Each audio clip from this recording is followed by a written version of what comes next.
My name is Carrie Bishop. I'm the Chief Digital Services Officer for the City and County of San Francisco. My job is to help people who want to do stuff with the city do it online easily. I don't know if you've seen the website for the city, but it's quite difficult to use. So my job is to try and make that simpler and easier for everybody. I'm just going to talk to you a little bit this morning about as you can tell, I'm not from around here, so I'm going to talk a little bit about my journey and how I started out doing this job, so that you can kind of get a feel for how someone like me ends up in a job like this. And then also give you some examples of projects that I've worked on or that people I know have worked on, which I'm especially proud of and which I hope will inspire you for today. So when you're thinking about your ideas for the hackathon, you're thinking about how can you use technology for good. So that's hopefully our quick talk this morning. So this is where I started, like pretty much my first job. This building I think is older than America. This is a city government in London, and so that's where I started. I got a job with the city. I was pretty junior. I didn't know that many people. I didn't really know what I was doing, if I'm honest. But from there, I kind of got really interested in technology and how we were using technology in the city. And this is the kind of terrible technology that we were using in the city at that time. And to be honest, it's still, in every city around the world, people are using technology that looks like this. It's really hard to use. You need like a 3-day training course to understand how to make it work. And it's impossible, and it makes people's jobs harder, right? And people who work for the city are there to try and help make people's lives easier. They want to help residents. That's all they come to work to do, is to help residents. But what we give them is this terrible technology and expect them to do a good job. And it's really hard. It makes things harder for everybody, especially residents, ultimately. So I was like trying to help people use this technology and teach them how to do it. And it was about the same time when Twitter and Facebook and social media was a thing. It was before the days when Snap even existed.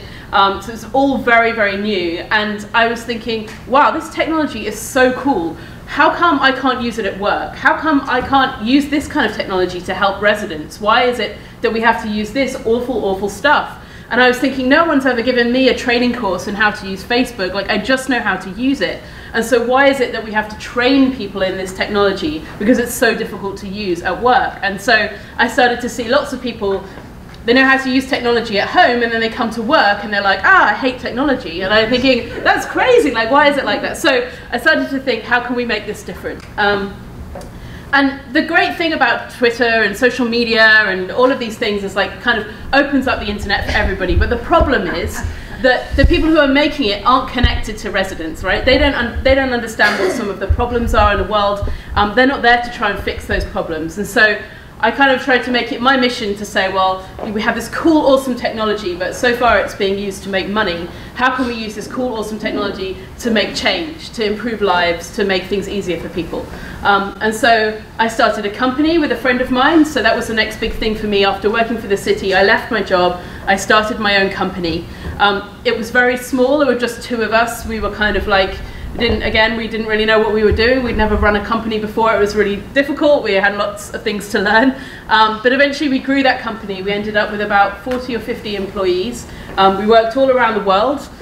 We did a whole load of different things, and I'll share with you some of the projects that we did. So one of the things that we worked on, which is probably like one of the projects I'm most proud of in my career so far, is that we did a project with older people. So what we found was that old people, they want to stay in their houses as long as they can. They don't want to go into a care home or into a hospital as they get older. They want to stay at home because it's their home, right? Who wouldn't want that? But the problem is when they're at home, they can often get quite lonely because they maybe don't have a big social network around them. They don't have lots of people calling in on them every day. Everyone's out at work. They're there on their own. It can get quite lonely. And so what we realized is that there are lots of academic studies out there that show that loneliness is actually one of the causes of illness. So the more lonely you are, the less connected you are, the more sick you become, and then the harder it is for you to stay in your home, and it kind of defeats the whole purpose. So we started to ask ourselves, how can we solve this problem with technology? It doesn't feel like a tech problem, right? But how can we use tech for this? And what we realized is that food is a huge thing for older people. We interviewed lots of older people to understand what it is that they do during their day. And we realized that like meal times became really important moments for older people in the day because it breaks the day up for them. So we were like, well, there's Meals on Wheels, you know, people come and deliver food. But what we realized is that it's like this terrible service. It's really a logistics business, not a food business. So it's this terrible service where quite often they just screech up in a van, throw frozen food out the back of the van, and then drive off into the sunset. And they never even check if the old person's home or if they're okay or whatever. So we thought, this isn't helping, right? This is feeding people, but not necessarily with great food, and not necessarily stopping them from being lonely. So we thought food is a great connector, right? It brings society together. People share meals. It brings them closer. So how can we use technology and food to help older people feel less lonely? And so we made this service called Casserole Club, which is if you're cooking and you add in an extra portion to what you're cooking, we'll match you with an old person who lives near you. So you go online, you say what you're cooking, and then the older person can go online and say what they like to eat, and then we'll match people who live near to each other. You take the food round, you check they're okay. You don't have to eat with them, you just have to have a chat with them. Make sure they're okay, and then you can do that once and never again, or you can do it on a regular basis. And we found that people who did that once, it got so much out of it that they did it on a regular basis. And not just the old person, the person who was cooking loved it as well, because what we found is that the people who like to cook are kind of like show-offs. They're sort of really proud of their signature dish, and they feel like everyone should taste their amazing spaghetti, and so we found this was like a way for people who love to cook to kind of get even more enjoyment out of cooking. So both sides were getting something out of that exchange. This is Pam and Maggie.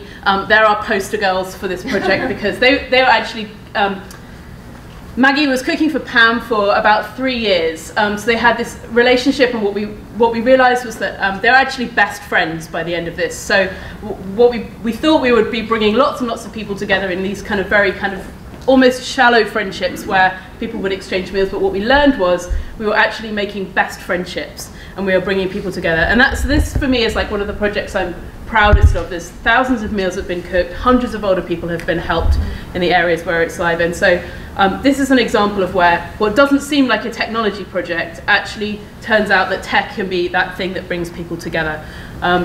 So that's one example. Another project that I worked on in our company was helping young people who want to go to the doctor to talk about mental health issues to prepare for those visits, because I think we've all been there where you go to the doctor and the doctor's like, oh, is there anything I can help you with? And you're like, no, I'm cool. And then you leave and you're like, oh God, what about those headaches? Or whatever it might be. And so what we learned was that young people found it very difficult to talk to the doctor about their experiences of mental health problems. And they didn't really know how to express it. And so we actually worked with a team of young people, and they helped to design this technology, and we built it, but they actually sketched out how it should look, how it should work, where the buttons should be, what colors it should be, and then we built it with them. So this is them showing their sketches and their ideas for how this thing should look.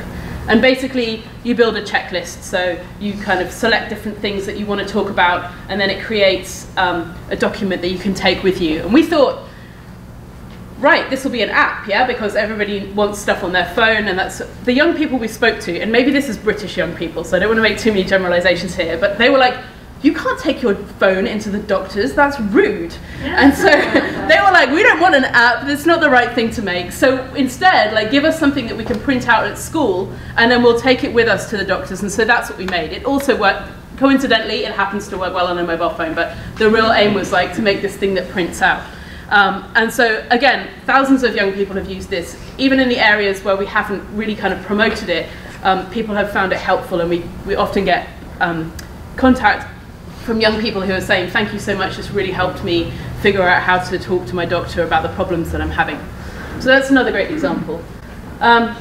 Then I decided to move countries, and that is how I am before you today. I was living in London. I've been living there for about 15 to 20 years, and then I decided I wanted to move to America, land of opportunity, and everyone was like, are you crazy now, really? But yes, I am that crazy, and so through lots of process, I found that there was this job going at the city of San Francisco, and I was like, wow, that is a dream job. That matches like everything I want to do. It's about technology, it's about solving problems, it's working in local government, which I happen to think is the place where we can have the most impact on people's lives, because local government does so much stuff.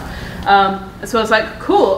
But then I was like, typical, I'll never get that job. And then I totally got that job. So that's a lesson to all of us, right? To like aim high and have more faith in ourselves. So yeah, so I moved countries, and now this is my team. And wait, Krista, are you in this picture? There you are. Krista's in the back.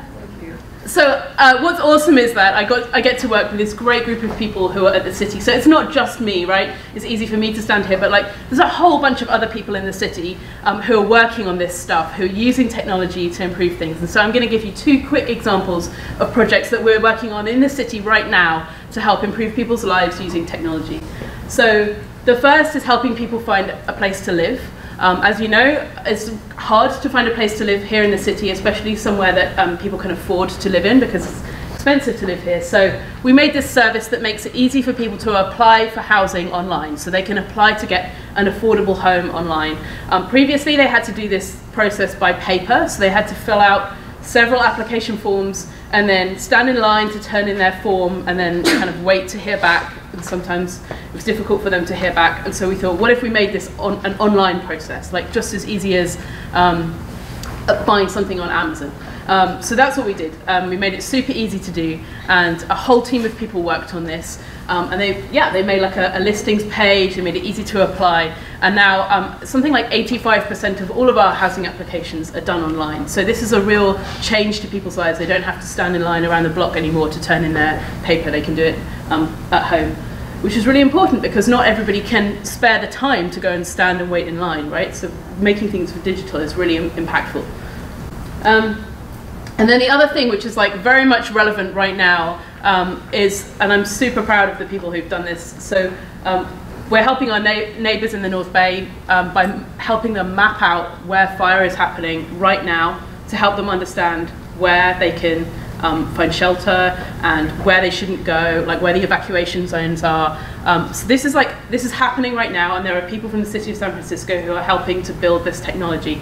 And I want you guys to really think about this, because I guess my next point is there is a lot of stuff that needs fixing, right? And we just have to look around us to see where the problems are. And I would really encourage you, as you're thinking about your ideas this weekend, you're thinking about what kind of change you want to make in the world, think big, of course, be ambitious, but also like look at your neighborhood, right? Look at what's relevant to you, look at what's affecting your family, what's affecting your friends, what's affecting your neighbors, and try and make a change there, because nobody knows those problems better than you do, because you're seeing them in person, and so you can have a real sense of what would make a difference.